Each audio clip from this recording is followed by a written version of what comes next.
Rai bai mote, rai bai na malewo yo. Rai mote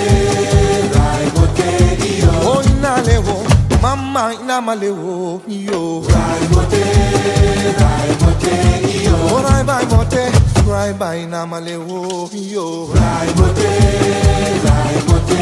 yo. I'm not black, I'm not Marseille, I didn't feel it. Ami internet de Univers Diaspora TV asalaamaaleykum mbégte nañu am saa su nekk ànd ak yéen waxtaan daal di rek indi leen ñi nga xamante ni bëgg ngeen leen gis donc tey nag spécialement on a un artiste boo xamante ni il a un parcours profondément inspirant nekk artiste boo xamante ni il est en même temps auteur compositeur interprète waaye itam di percussionniste nekk artiste bu juddoo notamment Ndakaaru Ndiaye Dial Diop installé wu nag Montréal El Hadj Diouf moom la ñuy dalal tey ci suñu plateau Univers Diaspora TV lay bàyyi nga nuyu ak ñi ñuy seetaan. asalaamaaleykum Seyni tout d'abord di la ziar di la nuyu di nuyu toute l'équipe de Diaspora TV di am mbégte lool di def interview ak yéen et di nuyu ñi ñuy seetaan ñëpp di ñaanal ñëpp jàmm ak salaam et di kontaan lool. D'accord, révélé notamment au public québécois grâce à la collaboration avec les colocs ñu fàttali ne rek moom El Hadj Diouf am na ay album bu ci mel ni Axil bu ci mel ni Melokaan ak album bi nga xamante ni moom la mujj génne muy Wutiko donc mu nekk album yoo xamante ni bu ci nekk rek ay thèmes yu fort la am lu ci mel ni identité quête de soi espoir ak le vivre ensemble ñu gis ne moom dafa nekk waykat boo xamante ni gis nañ engagement ci biir musique bi muy def du rek musique boo xamante ni dafa fën pour nit ci mën a déglu waaye musique boo xamante ne day joindre utile ak agréable ci naka noonu dañ ci am jàngat bu bëree bëri El Hadj mu juddoo Dakar donc léegi nag nga daal di dëkk fi nga xamante ni moom mooy Montréal tey du ma fi nekk di la wax présenté wul parce que présenté wul dañ koy wax ku kenn xamul waaye ku àdduna wërngal képp xam ba pare signature tamponné def cachet kooku kenn du ko wax présenté wul mais tey yan souvenir nga gardé par rapport ak sa enfance Sénégal. Sama souvenir enfance Sénégal moom je pense que ni bëri na parce que looloo def tey El Hadj Diouf aussi parce que la plupart des choses que yoo nga xam ni influencé na ma ci métier bi ma choisir ci sama nu mu tëddee li ma jàng en tant que être humain genre éducation bi ma yaree sur une famille de 10 je suis le 9e et que boole ci foo naa xam nga jàngal dem naa xuraan jëm naa jàngi école fa la jàngi école ba may doon début adulte ci lay 17 ans ci lay commencé ko génn dëkk bi donc ça veut dire que sama vie li def sama formation mooy Sénégal laa ko dundee ba tax na ay souvenirs yu rafet daal laa fa am. D'accord li tax ñu ñëw ci question boobu un peu suñuy def ay recherche suñuy gis à chaque fois muy revenir El Hadj Diouf mi ngi jàngee musique ci mbedd bi donc mi ngi jàngee musique ci mbedd bi ndax loolu la bokk na ci li wundu sa façon de créer ta musique parce que bu ñuy xool c'est un peu day génn un peu li nit ñi tàmm di gis musique bi dañ koy exporter à l'international ku ne mën ko déglu fépp fu nit juddoo ci àdduna rek day déglu sa musique et puis mu agréable à l'oreille ndax loolu moo ko façonné. waaw mais lu am solo nga wax lu am solo parce que aussi ni ma jàngee musique comme tu as dit dama doon nekk à Sénégal di déglu musique samay frères ak samay sœurs di déglu musique yu bari yoo xam ne c'est musique yoo xam ne du jugewul Sénégal comme tel xam nga ñu bari dañ doon déglu ay Sting ak ñoo ñëpp dañoo célèbre ay Lionel Richie ay ñoo xam ay Céline Dion man ba mu ko Céline Dion avant may dem Canada laa ko dégg ba mu génnee pour que tu m'aimes encore sans savoir que elle est canadienne et que maa ngi doon dem ci dëkk boobu noonu quoi après ba ma dem egg Canada ba ñu ne ba may waajal laa xam ne elle est canadienne donc musique yu bëri daf ma influencé te boole ci aussi c'était intéressant d'or comme jàng ci mbedd bi xam nga avec moo xam mariage moo xam instrument traditionnel yi am Sénégal moo xam événement yi xam yëpp mën nga toujours être créatif parce que bëri na ay talent ci dëkk bi si tu es calme et tu observes lu ngay koy xool lépp mën nga ko jàngat école la mbedd bi école la waaw école du reste les classes tout ça xam nga mais mën nga jàng lu bari ci mbedd bi te donc nag je pense que ni loolu laa forgé woo pour jàngee musique noonu de cette manière là. ñu des ci dëkk boobu ci Canada nga xamante ni tey ji foofu nga dëkk nga dem Québec pour un séjour de 2 mois et puis finalement nga mujj ne man fii laay toog lan ban moment nga ne fii mooy sama dëkk fii laa war a toog et fii laa war a évoluer. Ouais mais parce que c'était même pas voulu c'était pas du bokkul woon ci programme bi c'était juste pour dem liggéey après ñibbisiwaat donc ba ñu demee nag il y a eu beaucoup de complications ci conditions yi ñu doon liggéeyee tout ça et aussi ñu dem foofu am d'autres ouvertures et donc c'était encore pour une deuxième fois que ñuy génn parce que avant Canada bi génnoon naa ñëw fii Europe ak Suisse di def des tournées pendant des 6 mois et ba ñu demee nag après par la suite comme mu am jafe-jafe ci condition liggéey yi et après aussi am d'autres ouvertures yoo xam ne tamit am na sama côté ma ne bon finalement écoute c'est ça j'ai décidé de rester et que gis ni comme am na ñu bari ñoo xam ne bëgg nañ collaborer ak ñun maa sama frère ñoo àndoon et que par la suite ci noonu nag lañ la c'est le destin loolu daal du loo xam ne daal dama ko taamu woon ni damay dem Canada def musique mais rek li yàlla yaa xam nga. ndeysaan mujjee nekk dëkk bi nga xam ne moom nga dëkk donc ñu des ba tey foofu et sa collaboration ak les colloques parce que am na loo xamante ni intéressé na beaucoup de gens et franchement lan la apporter artistiquement wala humainement. Bon, artistiquement et humainement parce que c'est comme on a eu le fondateur du groupe moo xam ne mujj génn àdduna moom moo ñu adopté André waaw et que vraiment moom dafa ñëw mu ubbil ñu comme xalil ñu quoi moo ñu dalal je pourrais dire quoi parce que bi ñu ñëwee foofu musicalement mu doonoon groupe bu célèbre sans ñun ñu xam ko et que ñu soxloon lu bari loo xam ne jàppale la parce que ñun musique traditionnelle lañ doon def mën a sama faire toujours mais après moom moo ñu gën a yombal yenn yi ba nga xam ne suñu adaptation ci musique moderne compliqué wul woon quoi xam nga et que boole ñu ci groupe bi en plus ñu ñëw it aussi ñu indi touche africaine boo xam ne dëkk boobu dafa doon bees nit ñi xamuñu woon Afrique lañ doon def tubaab bi si yëf tubaab rek lañ doon def donc loolu mu doon benn fusion bu xam ne c'était très intéressant que les gens ont adoré ñu ne bon ok d'accord loolu tam li yàlla di def rek loolu tam bokk na ci lu bari loo xam ne facilité nañu ci yoon bi daal bu ñu mën a di def une musique autrement quoi. D'accord ñëw ci sa musique ba tey parce que tey dañuy gis même côté langue bi day varier tantôt c'est en wolof français wala anglais tey jii lan mooy indi loolu ndax langue boo jël rek dafa am lu muy raconter ci sa histoire wala da nga multilingue rek. c'est gën a parce que bon damay def ay 3 ans de tournée avec des anglophones et après avec le xam nga meeting yeeg yooyu tax sax nga gën a peut du loo xam dama ko jàng ci école malheureusement heureusement ou malheureusement donc j'aurais aimé plus communiquer, parler anglais et écrit, mais bon, chanter c'est autre chose. Interpréter une chanson, dire une chanson, tu l'adaptes dans une chanson, bon, je me sens bien de chanson melni. Wolof c'est facile, j'aime bien le Wolof, ça sonne bien. Hama, mon maîtriser nako. Français aussi, je peux interpréter des chansons en français, comme certaines, comme dans le show même, il y a des chansons que je vais interpréter en français pour le public, pour élargir ci public bi parce que booy seetaan musique moom da di loo xam ne foog nga ubbi foog ñëpp gën a sentir ne vraiment boole nga leen ci. Donc ba tax na say choix de chanson yi ngay def ci spectacle ak ni nga koy interpréter ci moment spectacle aussi dafa am importance donc yooyu yëpp doon na loo xam ne parce que bokk naa ci ay groupes yoo xam ne comme tu dis ay Cirque du Soleil yoo xam ne comme c'est connu partout dans le monde da ngay dem ak c'est des spectacles qu'on fait partout dans le monde donc j'ai fait des 3 ans de tournée avec ça juste pour jàng acting comment se positionner sur scène nooy dégager moment bi qu'est-ce que tu dois faire garder le sourire comme être concentré tout ça de yoo xam ne yëpp yàlla def na ni ci yoon bi fekk na ma ci yoon bi ba tax na nag bu may woy comme bu ma décidé def benn chanson en anglais wala làkk bi damay jël li ci war yëpp ma def ko ci pour mën a réussir interprète bi. D'accord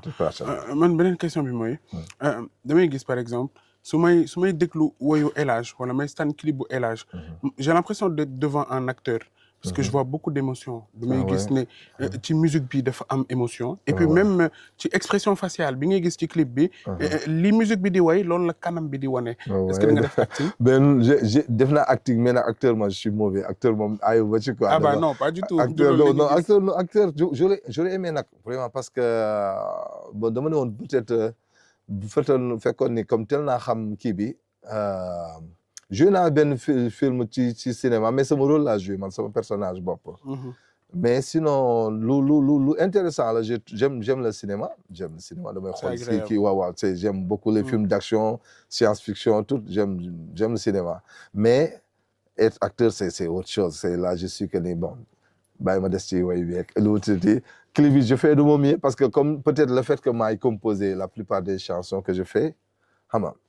nga c'est moi qui les compose xam nga réaliser damay impliqué wu ci lépp ci construction bi ci lépp thème yeeg yow je suis vraiment impliqué sur musique mooy waral peut-être bu ma interpréter dara peut-être dégagement boobu ngay sentir peut-être là c'est peut-être loolu tax ñuy gis loolu. Donc c'est vraiment un ressenti. Un ressenti waaw on sort les émois du cœur et. oui c'est ça loolu la gën a ndur mais acteur moom vraiment. en tout cas c'est magnifique je pense que peut-être un jour dina xaw a tane mais tane laa wax. en tout cas c'est magnifique. ah ouais merci. engagement bi am si cette musique. on sent que tey c'est une musique vraiment engagée. soit su ma wax engagement soit ça dénonce. seetaan naa benn clip boo xam ne. day wax si jigéen ñi ñuy dóor même la fille quand elle était au téléphone et tout au moment bi muy wax on sent les émotions. gis ne lii nii vraiment c'est quelque chose de fort ça c'est un message. tey bu ñu ñëwee ci album Melokaan par exemple on voit beaucoup parler d'identité. tey ji engagement boobu noonu. lan moo lay jox inspiration. ndeysaan mais lépp ci li ma dund la li ma vécu la en plus li ma gis ni moo jara fësal. parce que bon xam nga dans la vie souvent on est tellement concentré fi ñu am ñoo xam dañuy jël seen yenn concentration yi def ko foo xam ne jaru ko. et que man duma comme genre rappeur wala reggae man yoo xam ne dañuy non dénoncer des choses à leur manière. man j'ai ma manière de damay junj. la manière douce quoi. waaw douce quoi parce que c'est sûr que je suis dans ma manière je peux pas venir comme ça prendre le flambeau dire ouais il faut sortir il faut faire la grève tout ça là donc je vais peut-être dire ça d'une autre manière pour que message bi jàll. L'essentiel mooy ni ko nit ñi parce que même message pour mu jàll les choix que tu vas faire mooy musique bi les instruments. pour jàllale un message comme tu dis xam nga jël téléphone woote disque interpréter ko dugal ko ci chanson pour que résultat bi comme ni nga ko expliqué léegi pour loolu réussir la quoi pour que message bi jàll parce que booy pour woy ci benn chanson bu tudd pour les femmes violentées wala que les enfants abusés wala woy ci santé wala woy ci domaine bu mu mënti doon faudrait prendre les moyens qu'il faut pour que ton message passe parce que message bi bu jàllul day am lu des quoi. foog nga attrapé wu ci musique bi ak ci vidéo bi donc yooyu yëpp liggéey la boo xam ne aussi da ngay am équipe ñu lay aider aussi des personnes yoo xam ne moo xam ci vidéo la wala ci musique la des collaborations que tu fais parce que c'est important de choisir des personnes yoo xam ne xam nañ sa vision xam nañ fi nga bëgg a dem et qu'est-ce que tu veux porter. c'est très inspirant et dañ ci gis pédagogie boo xamante ni moom c'est exceptionnel parce que xale bu ndaw bi ak mag bi ñooy bokk degré de compréhension dañuy xool à travers le clip même les ñi dul dégg bu ñu xoolee image yi justement ak émotion yi ça leur parle et vraiment c'est magnifique c'est magnifique donc tey dañuy gis aussi mélange bi mbalax reggae blues pop et tout comment nooy def ba trouver équilibre bi mais liggéey la loolu moom am na ñoo xam ne don la yàlla da leen may loo xam ne c'est facile day ñëw nii mu nekk mais léeg-léeg aussi faut faire beaucoup d'efforts pour aller chercher wala ñëw benn musique mën nga ko essayer avec plusieurs styles wala li thème bi musique bi di demee mais souvent di ngay am na liggéey boo xam ne foog nga jox ko ak parce que dafa am ñu lay déglu comme tu dis moo xam xale la moo xam mag la moo xam beneen nit koo xam ne sax étranger la beneen làkk lay làkk xam mën na bañ a comprendre sa musique comme je dis musique léeg-léeg paroles yi sax léeg-léeg mën na doon second mais li gën a am solo mooy mu am ressenti musique moo foog mu am ressenti et que loolu souvent moo xam mélodie yi moo xam rythmique bi c'est important man rythme boo gisee c'est très important pour moi groove et j'essaie toujours de donner le maximum pour que comme des chansons comme tu peux voir si je fais des chansons xam ne asiko la wala ma jógee ci asiko daal di dem chanson yoo xam ne comme genre de couleur fii c'est différent ñaari monde la yu bokkul et que l'essentiel mooy boo ci nekkee rek tu fais ton max pour offrir les gens la manière comment tu fais la musique. mu toggee kàngam bu mel comme yow donc koo xamante ni tey jii il est reconnu je pourrais dire mondialement parce que franchement El Hadj chapeau tey il faut que ñuy sàcc di xam parce que ñii si tamit dañuy bëgg di sàcc di bëgg xam yenn secret yu ndaw yi nan la ñuy yow nooy commencer sa recherche émotion percussion wala parole nan nga koy commencer. mais des fois ça peut être émotion moi il y a des chansons comme Dukolo fi comme c'est émotion la partie kii boobu noonu et des fois juste rek parce que man dama bëgg man damay communiquer damay souvent mën naa toog nii sur place nii di xool benn jotaay nii j'essaie di dama fay xam nga damay def benn scénario ci comme kii lan la war a kii ñaar ñi lan la ñu war a expliquer te comme nga par exemple nga toog benn cours école nii rek xale yi di fu wala nga benn xew wala benn lu mënti doon léeg-léeg aussi da ngay composer di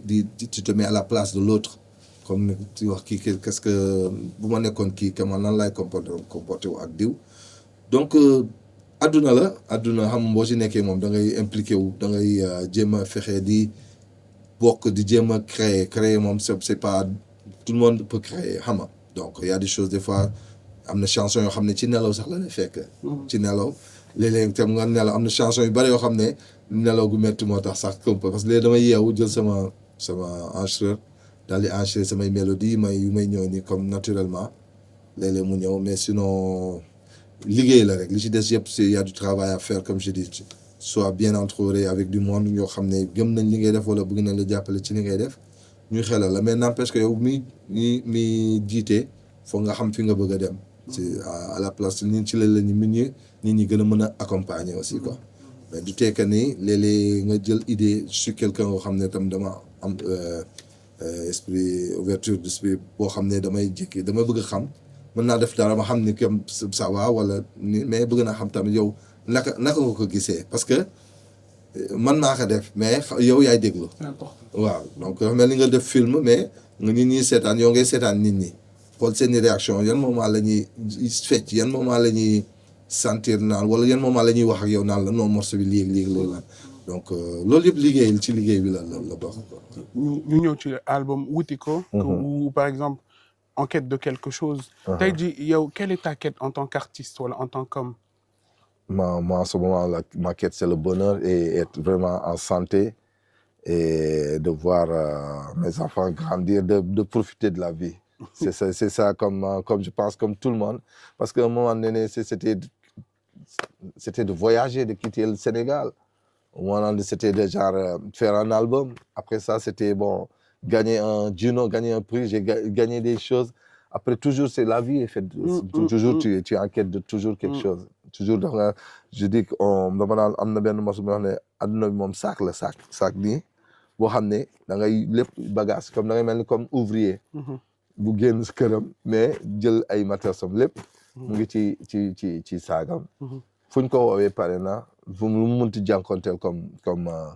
situation mën na je sais pas dire ça ok marteau laa soxla jël marteau seringue laa soxla jël seringue wala lii laa soxla c'est ça la vie c'est les situations les rencontres que tu vas faire les déceptions les réussites les manquements tout ça donc ça fait que on est toujours à la quête de quelque chose. Et puis il y a pas meilleure réponse le bonheur n'a pas de prix. Le bonheur ça ça règle tellement de choses. Bonheur c'est souvent on le veut on essaie on va vers le bonheur mais des fois on trouve même pas c'est où le chemin fan la nekk dañ koy wër naan kii fu mu nekkoon anamu xam nga mais bon que ci am chance am na ñoo xam ne nag léeg-léeg yàlla may leen ko mais man je trouve que ne lu am solo la ci àdduna parce que loolu mooy li ngay construire mais nag ça commence par les sélections que vous allez faire ci nit les parce que dina am surtout boo nekkee artiste wala nga nekk ku ñu ràññee dina bari ñu ñëpp ku ne dina daw ñëw jege si parce que bëgg bokk ci cool yi mais du ñëpp ñoo xam ne dañoo gëm li ngay def moo tax ñu ñëw am ñoo xam ne gëm nañ li ngay def mais am di nga gis lu ne mais nag focusal et jéem a fexe ba avec les petits gestes là tu peux en tout cas t'en sortir en tout cas. donc El Hadj